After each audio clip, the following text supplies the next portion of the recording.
The battle of the TCG exclusive archetypes has come to a close. Make sure you guys smash the living crap out of that subscribe button so you guys don't miss out on more on this content. Kong's Cards just had by far one of the coolest events that I have had the chance to cover here, and it is showcasing your top 16 here. Every deck had to have a base form of some sort of TCG exclusive archetype, and there are so many of these decks for you to pick from and challenge. And for this top cut, we had 5 Plunder Patrol. Honestly, Plunder Patrol felt like the deck for this event, which is pretty insane, followed by Gold Pride. Gold Pride does have that synergy with the Noah card, or the Punk cards, which actually was pretty good to see. We also had 3 Burning Abyss in our top 16, which is pretty cool to see. But to some surprise, Mimighoul actually made a showing in the top 16, which was pretty cool. And then, of course, one Duelist rose up to the top to try Ashen. And then we also had a Spiral Duelist trying out some of the interesting things. Top 16 looks very good, but we shave that off when we get into top 8, because your top 8 is 3 Gold Pride. The Gold Pride package, once again, the fact that, you can also toss some, Goblin Bikers in there, and, this rank 3 package, all of these engines are going to be carrying each other to allow for this, what I would say, pretty disgusting deck. And then Plunder Patrol was also on the come up here. The Plunder Patrol stuff getting the chance to just showcase the power of the ships rotating, I think was actually pretty insane. And then we also had 2 Burning Abyss Duelist making their way into the top cut. Burning Abyss still, it is a little bit dated in the way that it works, but it was good enough to showcase some of the overall power for this event. So overall, your top cut here, very interesting to see who is at the apex here for the challenges for this top cut. Now let's pass on over to those deck lists. Winning our event here is the power of the Gold Pride with the Goblins, and of course we have the Anchored Fiendsmith package in here. I know there'll be a lot of Fiendsmith present in these builds because this package dictates the crazy power that you can do with this event. Also, the Starcher Engines was actually insane. Like, I did not think that this card would be as good as it actually was, but actually did a lot of crazy work for this. So congratulations to seeing the power of Goblins taking down first place here. Our second place was actually the power of Plunder Patrol. Genuinely, this deck had some of the most insane plays that I think I could see. Also, Sea Guide resolving, or actually felt like game in a lot of situations. Like, this card is actually kind of nuts in the way you could do things. Also, the board breaking capabilities of more roguish events personally was really, really nice to see. This card is the nuts, by the way. All right, we also do have hello, Burning Abyss.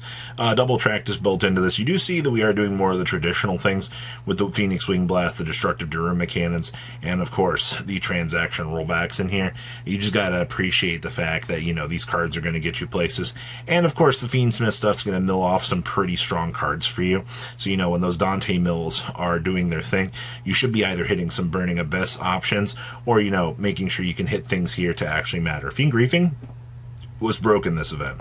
Oh, hey, look, we have more Plunder Patrol for you here. This build's not actually doing any of the Fiendsmith stuff, so it's actually pretty cool to see. Have standard board breakers built in. This Change of Heart and this double Mind Control was actually MVP for the mirror matches. Like, I definitely did not have on my bingo sheet for this event seeing the power of the board breakers, taking your opponent's stuff over to your field and just being able to use them for yourself actually was bonkers. We have, this build was supplementing and playing a Horus package, which is actually really, really free. Okay, I see that we do have Dark Rule of No Mores in here for some board breaking good stuff. Okay, and of course, they really did love these upstarts. I mean, making sure that your life points are at the position that you need to be them or in, and have your opponent be ahead of you, actually works out pretty well. And of course, actually value here on the Pinkertops. Good stuff. Next up here, we have more Plunder Patrol for you. Sporting off, I'm telling you, this Enchantress package was broken to see. The fact that, not only are you getting the Essential Omni here, this was free value. You also do see down here we were sorting into the Super Poly good stuff. This card had a lot, both of these were MVPs for this event. All right, especially, as Plunder Patrol's representation was as crazily high as it actually was, you needed to have ways to kind of clean those things up, and you can do it relatively easily. Oh, hey, more of our Fiendsmith package down here with mini Goblin Biker package. This package is a little bit smaller than what we're used to seeing, but I think that's fine. And then, of course, your Gold Pride stuff, just making sure you can get into the pinball. The pinballer defensive option was really stupid. It's not until you realize, like in a small condensed room, the volumes of power that this card actually has. All right, gotta love unresponsive effects for a vacuum. Our last top 8 here was a 60 card Burning Abyss deck. So this is basically, you're using those Needlebug Nest to mill off more cards from your deck, using those Paleo cards. Yes, you gotta love the free traps being able to come back to the field, and then, just kind of be able to combo up. Interestingly enough, no Totally Awesomes or anything like that in here. You don't want a monster unnecessarily sticking around. And of course, I will say this package was really, really cute to see. So top 8 was looking pretty good. Now, 9th place here, hey, we're back to the Gold Pride stuff. Actually playing the Eliminator. Okay, I did not think most people were actually going to give this card the time of day. I think this card's really cool. I quite like it a lot. But of course, the real MVP of this deck is going to be the Punk package. Like, let's call it what it is. The Punk package facilitates everything for this deck. It is the Heart and Soul that negates the draw power, all of the insanity that you want to see. All right, Burning Abyss, sporting off Mole Charmies. Well, I guess in a world where, if you do run into the Burning Abyss mirror and you happen to have this, you are just off to the races and able to do your thing. Actually playing the good old Fiendsmith combo pieces, so you can set up this really stupid board and laugh at your opponent. And of course, we have a mini skill drain package of goodness in here as well. Okay, I like that a lot. Next up here, we have more of the Plunder Patrol good stuff. You do see this build was playing a rather extensive Horus package here. I guess they just wanted to make sure that having this package would get you into some extremely good situations. Like, those Horus cards are just free bodies. I also have Dark Holes in the main deck, which is kind of interesting to see. But to be fair, a free board nuke and then go ahead and, set up your field feels like it gets you into some pretty good places. Next up here, this build is more Plunder Patrol, but this is playing the Dipsy Archfiend, which actually was kind of cool. It is a free special summon to either field, and it basically has an attribute change. So basically, since you're playing Plunder Patrol, you can give whatever attribute that you need to your opponent, or you could actually technically have this be a piece of full Fiendsmith combo. But either way, this card actually has a place in this deck, which is hilarious. Next up here, we have Ashen. I'm really happy to see that somebody rose to the cause of Vidos here. And a lot of these archetypes do have some sort of field spell that they were trying to use to their advantage. Not saying that, this was a bad call, but it was definitely one of the better ones that we could have actually had hoped to see. The Horus package being a good anchor for this, because you need some sort of base power line in order to kind of push your opponent, and I think this was a good way to do so.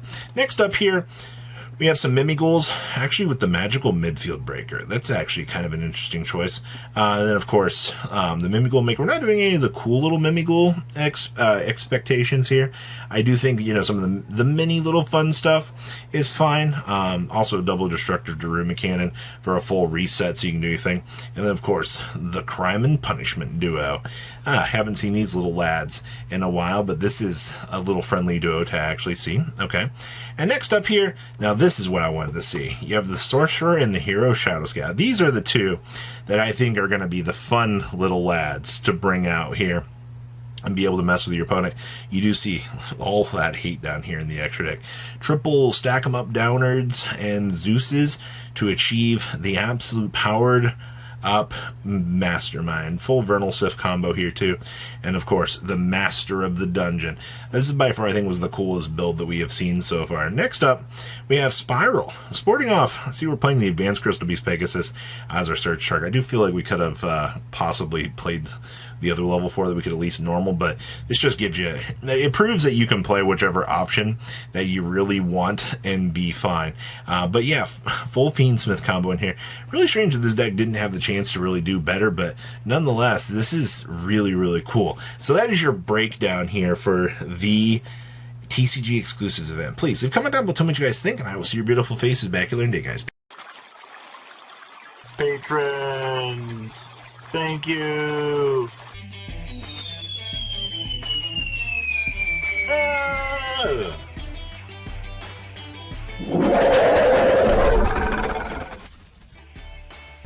Thank you so much for watching. Check out these other videos.